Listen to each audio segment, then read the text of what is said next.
Hydrogen बंध, hydrogen bond. Hydrogen bond क्या है, पहले ये हमको जानना है।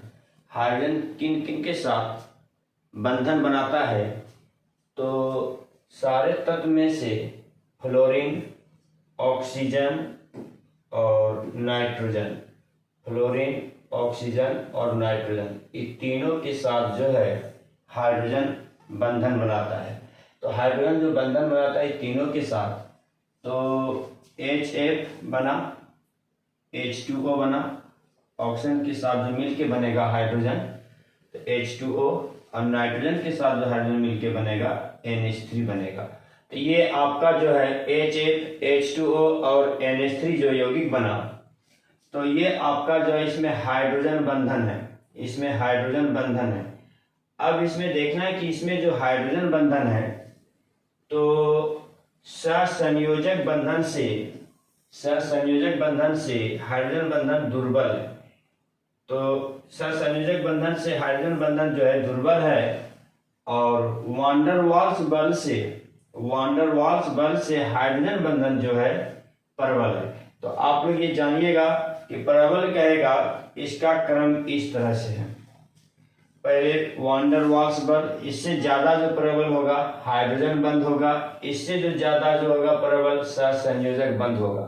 तो आपको ऑब्जेक्टिव पूछ सकता है, आपको 4 ऑप्शन देगा और उसमें कहेगा कि किसका, ठीक है, प्रबल अधिक है, पर किसकी प्रबलता अधिक है। अब पूछेगा तो वांडरवाल्स बल दे देगा, हाइड्रोजन बल दे देगा, सहसंयोजक बल दे देगा। तो आपको इसमें करना है सहसंयोजक बंध में। इसके बाद हम लोग चलते हैं दुर्बलता को, अगर हमको जानना है दुर्बल, तो सहसंयोजक बंध से ये दुर्बल होता है हाइड्रोजन बंध, और हाइड्रोजन बंध से दुर्बल होता है वांडरवाल्स बल।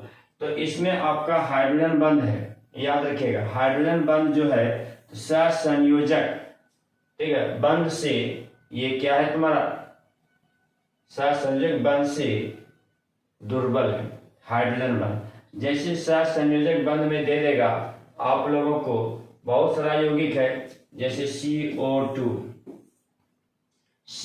दे देगा आपको, सहसंयोजक बंध उसमें है। सहसंयोजक बंध जब है तो इससे ये जो है आप लोगों का दुर्बल है। तो सहसंयोजक बंध याद रखिएगा, सहसंयोजक बंध से हाइड्रोजन बंध क्या होता है, आप लोगों का दुर्बल होता है। चलो अब आगे को हम लोग चलते हैं,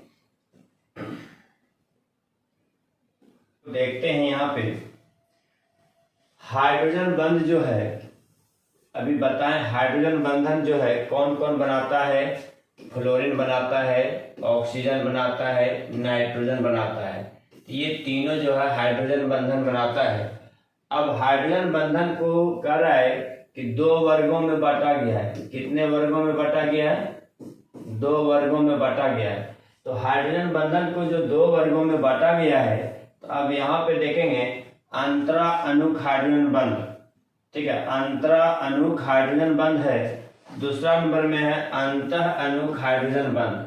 तो अंतरा अणुक हाइड्रोजन बंध में क्या क्या आता है, HF, H2O, NH3, और आता है HCN, ROH।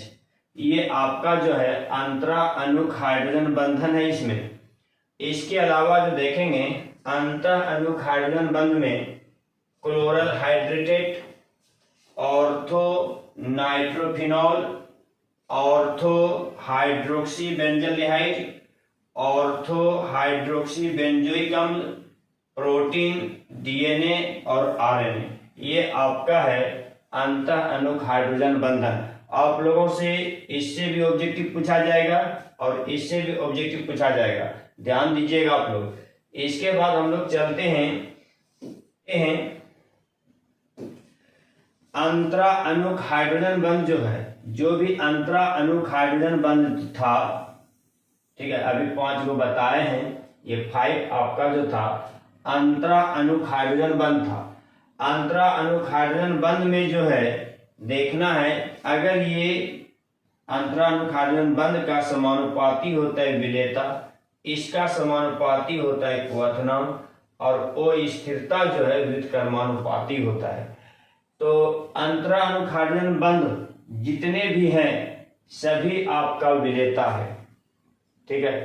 और इसका क्वथनांक जो है, जैसे बंधन बढ़ेगा हाइड्रोजन बंध इसमें से किसका अधिक है ये भी आप लोगों को बताया जाएगा। लेकिन अभी ये देखिए, जिसका हाइड्रोजन बंधन अधिक होगा उसका क्वथनांक ज्यादा होगा, क्योंकि समानुपाती है। और वो स्थिरता जस्ट उसका उल्टा हो जाता है। अब देखिए, अंतः अणुक हाइड्रोजन बंध जो है, अंतः अणुक हाइड्रोजन बंध जो है विलेयता के व्युत्क्रमानुपाती होता है और क्वथनांक का भी व्युत्क्रमानुपाती होता है, लेकिन वो स्थिरता का समानुपाती होता है हाइड्रोजन बंध। तो आपको पता चल गया कि हाइड्रोजन बंध, अभी आप लोग सिर्फ इतना जानते थे कि हाइड्रोजन बंधन जो बनाता है सिर्फ फ्लोरीन, ऑक्सीजन और नाइट्रोजन ही बनाता है। तो ऐसा नहीं है कि सिर्फ फ्लोरीन, ऑक्सीजन और नाइट्रोजन ही बनाता है, ये तो हाइड्रोजन बंधन बनाता ही है। लेकिन हाइड्रोजन बंधन को दो वर्गों में बांटा गया है।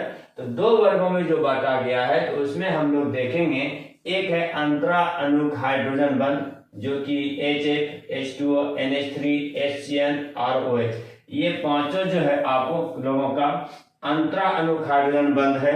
और इसमें चलते हैं अंतः अणुक हाइड्रोजन बंध में, तो chloral hydrate, ortho nitrophenol, ortho hydroxy benzaldehyde, ortho hydroxy benzoic अम्ल, प्रोटीन, DNA, RNA, ये आपका जो है अंतः अणुक हाइड्रोजन बंध है।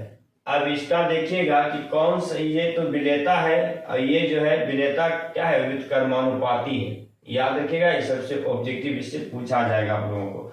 अब आगे को चलते हैं हम लोग।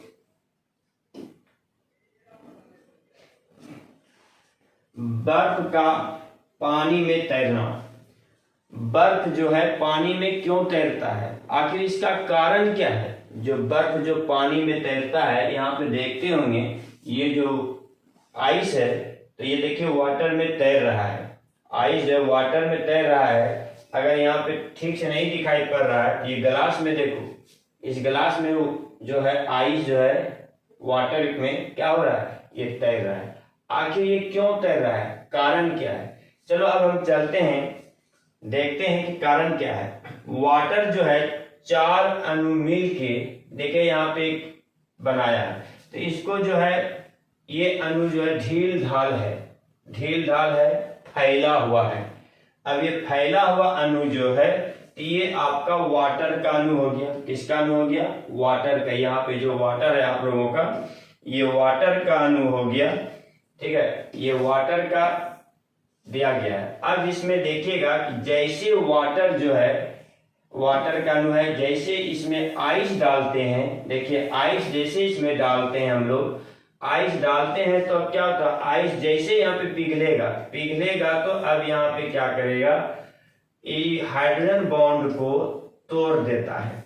हाइड्रोजन बॉन्ड को क्या कर देता है, ये जो हाइड्रोजन बॉन्ड देख रहे हैं ये तोड़ देता है। हाइड्रोजन बॉन्ड को जैसे तोड़ेगा तो ये जो स्ट्रक्चर जो है सिकुड़ेगा, ये स्ट्रक्चर क्या होगा, सिकुड़ेगा।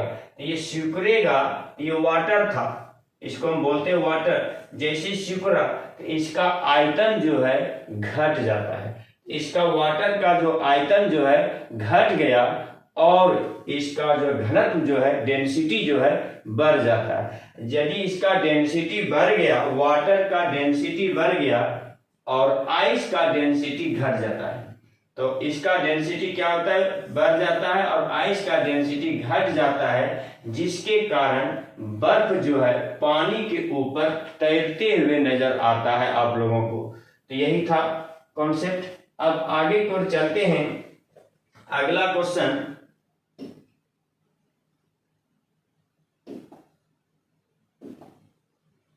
अब चलते हैं, इथेनॉल जल में विलेय है। अल्कोहल जो है, शराब जिसको बोलते हैं हम लोग, वो जल में विलेय है, मतलब घुलनशील है। आखिर क्यों, जल में क्यों घुलता है, ये हमको जानना है। तो यहाँ पे देख लीजिए, वाटर है, अल्कोहल में वाटर डाल रहा है और ये घुल मिल जाता है, विलेय है। आखिर विलय क्यों है? तो हम लोग चलते हैं वाटर में देखिए यहाँ पे हाइड्रोजन बॉन्ड है, 4 मॉलिक्यूल्स लिए हैं वाटर का। इसमें जो है यहाँ पे देख लीजिए, यहाँ पे हाइड्रोजन बॉन्ड है और इथेनॉल में भी जो है हाइड्रोजन बॉन्ड है। देख लीजिए, इथेनॉल में भी हाइड्रोजन बॉन्ड है और वाटर में भी हाइड्रोजन बॉन्ड है। इसीलिए अल्कोहल में वाटर जो है क्या होता है, घुल मिल जाता है, विलय हो जाता है, क्योंकि अल्कोहल में भी हाइड्रोजन बॉन्ड है और आपका जो है जल में भी हाइड्रोजन बॉन्ड है। तो हाइड्रोजन बॉन्ड होने के कारण ही अब इसमें कार्य विलय, ठीक है, ये विलय है और ये विलायक है, आपको ध्यान में रखना चाहिए। ये विलय है और ये विलायक है,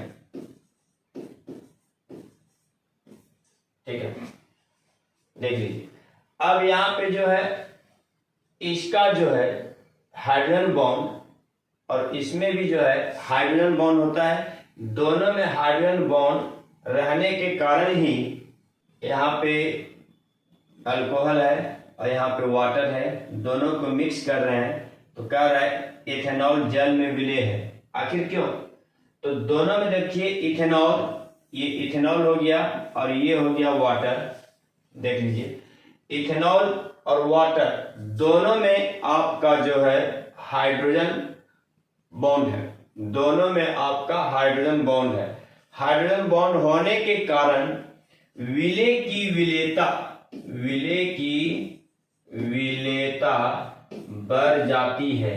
विलेयता क्या होता है? बढ़ जाती है। तो विलय की विलेयता बढ़ जाती है जिसके कारण जल में, ठीक है, जिसके कारण अल्कोहल जल में क्या होता है, घुल मिल जाता है। इसलिए कहा गया एथेनॉल जल में विलय है। Thank you.